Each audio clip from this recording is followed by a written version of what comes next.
name of the book, and it asks a question literally billions of people would like to get the answer to. What really happened in Wuhan? The author joins us now. She's an award-winning journalist. She's the investigations editor at the Australian prime time host on Sky News Australia. Sharri Markson joins us here on Blaze TV radio and podcast. Sharri, I'm Steve Deace. It's a pleasure to have you with us. How are you? Thank you so much, Steve. It's so great to be with you. So I watched the documentary that accompanies the book. I have watched the report that Sky News did on your documentary that accompanies the book as well. I myself have done a lot of research on this virus and its origins over the last year plus. So let's just start with the question prompted on the cover of your book. What did happen in Wuhan? Look, I think the evidence that I've been able to uncover by interviewing so many different people, from Chinese whistleblowers in Wuhan, Chinese defectors now based in the West, intelligence officials, government officials, and scientists, I think putting all of that picture together, all of that information together, which is what I've done in the book, I think it becomes clear that there was an incident at the Wuhan Institute of Virology in September, October 2019. I think there's enough evidence for that now. And I think it's clear that there's a lot of unusual features in the virus itself that make some scientists question whether this has been the subject of laboratory manipulation. That scientific matter is something that's not settled, and there's still intense debate in the scientific community about it. But certainly there's enough questions there based on the unusual features of the virus that do lead some scientists to think it might have been the result of gain-of-function research in that lab. So if you couple that science question with all of the unusual activity at the Wuhan Institute of Virology in September and October 2019 that indicates there was a lab leak, well, that's the picture you're left with, that likely a virus, either natural or manipulated, leaked from the Wuhan Institute of Virology. Why did they ever think that a cover story of a bat that nests 900 kilometers from Wuhan somehow ended up within the matrix of an animal that was feasted upon at a wet market, which they could not track or reverse engineer back to its patient zero? Why did they think that was actually going to fly? And how is it possible that all the people responsible for this, that's the best cover story they could come up with? It's crazy, isn't it? And when you start to look back, and what we've all done kind of collectively is we've been able to unpick the lies that we were told from early last year, the misinformation from the World Health Organization and from scientists who said that it was a debunked conspiracy theory to even consider that this was a lab leak, when in fact that was always the most plausible scenario. As you say, the bats were in hibernation, the equivalent of a 20-hour drive away, yet you had the world's largest coronavirus research facility in the heart of Wuhan that had been going to the caves in the Yunnan province, sampling the bats, taking those bat samples, coronavirus bat samples, back to the lab, and then both keeping those samples there, but then also doing research on them, which involved creating chimeric viruses, brand new viruses that took genetic sequences from different viruses together. So this should always have been the very first place that an investigation into the origin started. But yet what we saw is that scientists sought to cover this up. There was this false idea of a scientific consensus. No such scientific consensus ever existed. And anyone who tried to investigate this, or even people who just tried to talk about it, were treated as conspiracy theorists, and the debate was censored by the tech giants and the media. Your documentary and your book make so many good points. A couple of them, though, that I think are, one, really just basic, that I think a lot of people don't understand. I mean, even my own wife, who has listened to me rant and rave about this on and off the air for the last 18 months. As we were watching your documentary together the other night, she paused it early on, because I think a lot of people think Wuhan is this desolate area where, like a Bikini Island atoll, that they were doing virological experiments in this, sort of rural area, when in fact more people live in the Wuhan area than live in the total populations of both Sweden and Israel. It's the most populated area of the entire province. And the idea that they had not one, not two, but three of these sorts of research centers in such a densely populated area. How in the world? In fact, frankly, it's a miracle that there haven't been other accidents given that margin for error. Yeah, and there's even scientists like Tian, I can't pronounce his surname properly, but he was from the Wuhan CDC, and he has spoken about how he went into self-quarantine on a few occasions because he had accidentally infected himself with a bat sample or blood or urine from a bat. So this and lab accidents, again, I detail this in the book, extremely common. They happen all the time, even in the world-class facilities in the United States and in Europe and Australia. So very common. And yet, as you say, you had here the Wuhan Institute of Virology, the Wuhan CDC, and the Wuhan Institute of Virology that were all dabbling in coronavirus research. Remember that it had been banned in the United States in 2014 and then lifted by Fauci in 2017. So that's how dangerous this and risky this type of research was. So you're right. People describe it, that was the image we were given of these wet markets where there were all these unhygienic animals. Those racist memes did the round of people drinking bat soup. Well, there's no bats at the Wuhan wet market. That's complete nonsense. And it's a city of 11 million people. This is a proper city. So it was utterly absurd. And just to combine with that point, while we were told that there was, bats being slaughtered at the wet market, utterly false, we were told that there were no bats at the Wuhan Institute of Virology. That was something that I uncovered during my investigation. Drastic, a group of internet researchers found this video produced by for the official launch of the BSL-4 lab at the Wuhan Institute of Virology. And that video showed that they did house bats there, but the World Health Organization never mentioned it in their reports. And Peter Daszak even said it was a conspiracy. He later had to delete some of his tweets where he said that this was a conspiracy after the evidence emerged that there were bats in the Wuhan Institute of Virology.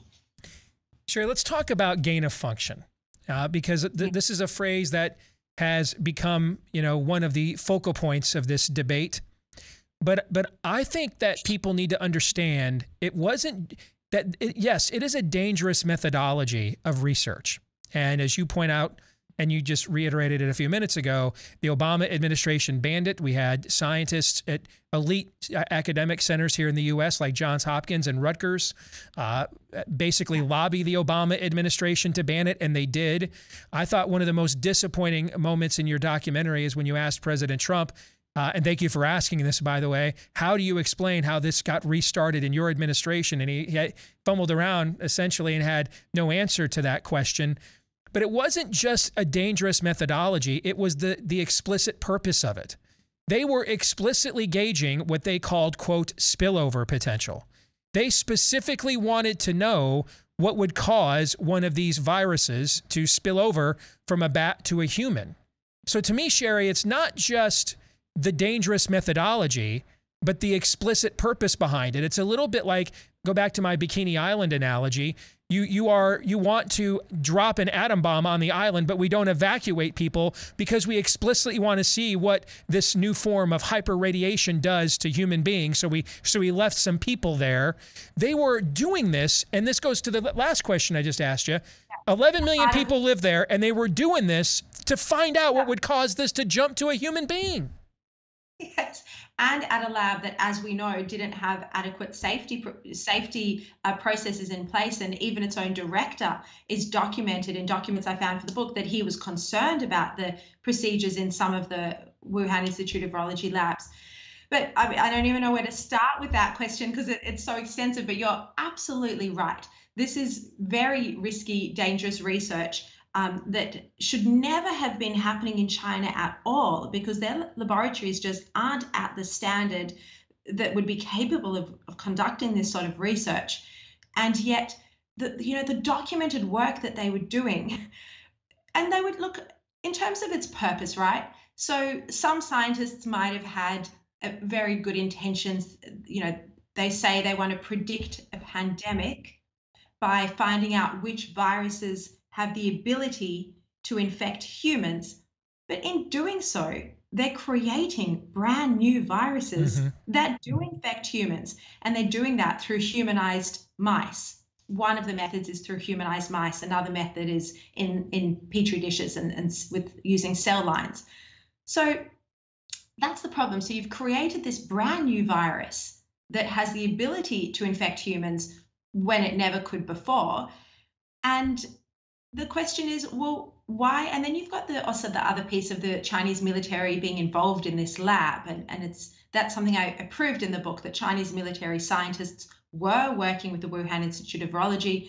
So then you have to ask, well, what's the military's intention here? Why were they doing this research? Why did they want to create brand new viruses that could infect humans? And as you say, why would you do that in a lab that its own director is worried about its safety issues, right in the heart of a city with 11 million people? And Steve, sorry for a very long answer, but can I just bring in something that Fauci has said on the record here? So he did this interview that basically no one's seen with a US host called Leland Vittert. I think his name is, I'm not pronouncing his surname properly, Leland Vittert. And the thing is, Fauci only ever agrees to soft interviews. So this interview started out really soft. And then in the middle of it, Leland just starts kind of hammering him on the gain of function research and the WIV. And Fauci makes this stunning admission that, and I included it in the documentary, he makes this stunning admission that they were funding the coronavirus research in China to avoid an outbreak. And this is what Fauci, this is his own words. He says to avoid an outbreak in Hoboken, New Jersey, or Fairfax, Virginia. I mean, Steve, this to me is a really stunning admission, because that shows that Fauci knew just how this research could lead to an outbreak, because it's so dangerous. You're creating viruses that are so infectious that even the most secure laboratories would have difficulty containing them. And we've seen just how infectious COVID is. You start off with one case and you end up with an entire city infected. So he was doing it in China to stop an outbreak in America. But how stupid and how dumb is that, can I just say? Because as a leading public health official, he should understand that an outbreak in Wuhan can lead to a global pandemic. And that's exactly what has happened. Final question, and it's the one everyone wants an answer to, but a lot of people don't want to have to acknowledge what the consequences of a potential answer to this question is. What are the odds that everything was on the up and up, and this was just an accident, or that this was an operation where the scientists, because the Chi-Coms lie to their people and scientists too, that the scientists who thought they were working on the next SARS or MERS level event, either for spillover potential or some form of a preemptive vaccination sequencing in case this event should happen again, but they were actually being co-opted as part of a military bioweapons operation. What are the odds that that was actually the case? Look, Steve, this is a very serious question. And so how I approached this in the book was I went and investigated. So I've got a chapter on bioweapons. So I went and investigated everything, all the evidence that I could possibly find by interviewing all of the people I have had access to about China's bioweapons program. I then looked at all of the links between the Chinese military and the Wuhan Institute of Virology, and I lay that out quite simply. And then I interview everyone and give their opinions as well.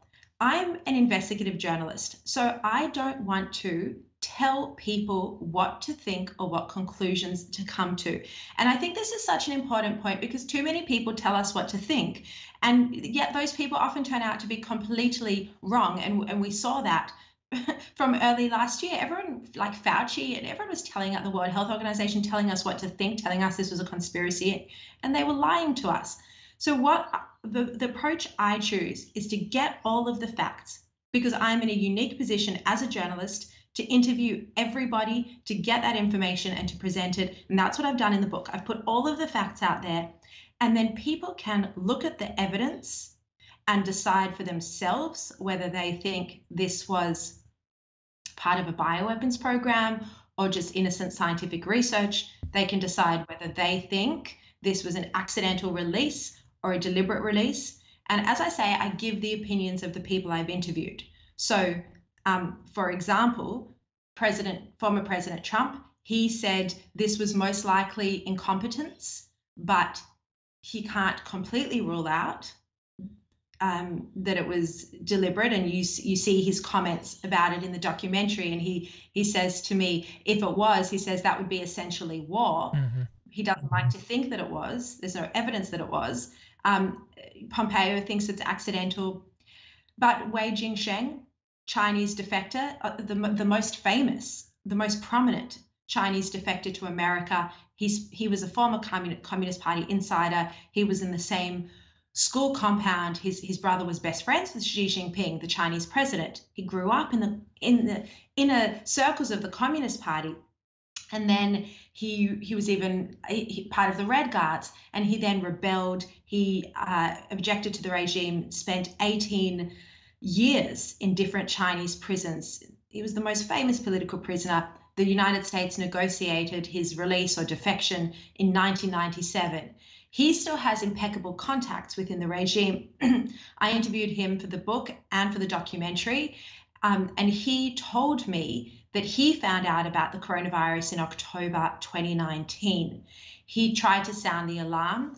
He says he warned the intelligence agencies and that they didn't take that warning seriously enough. He said he warned someone in the White House.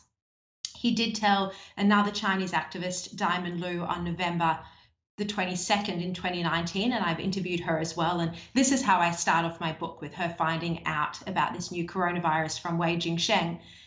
Now, my point of telling you all of this is that Wei Jingsheng, when he heard about the virus during the time of the World Military Games in October 2019, his first thought was that China has decided to release a bioweapon, and did so at the time of the military games when all these international athletes were in Wuhan so that they could take it back to every corner of the world. Now, sorry to take such a long time answering here, but he has no proof for that. So as a journalist, I say, well, what is the evidence for that? He has no evidence for that, but he says he knows how the Communist Party operates, and that he knows from when he was a teenager that they were experimenting with bioweapons on live soldiers, on live athletes. And that story is in my book. He tells that in the book. But I'm just saying that, you know, I'm presenting the evidence of people I've interviewed and the facts that I've uncovered. So you have the US pretty much consistently, everyone in the US, in terms of senior officials, including Trump, says that this was an accident. But you do have Chinese former Communist Party insiders saying that it's possible that this was deliberate. And I think at this point, you know, you just have to look at all the evidence and the facts, and more will come to light ultimately that will give us definitive answers. It is fascinating that they had an accident right when they were facing a trade war with the U.S. and their worst form of civil unrest since Tiananmen Square in Hong Kong. It's amazing timing at the very least. The name of the book, What Really Happened in Wuhan, by award-winning journalist Sharri Markson. Sharri, phenomenal work. Thank you very much for your contribution to this, immense contribution to this conversation, and for your time today. We appreciate it. Thank you so much, Steve, for giving me so much time. Thank you.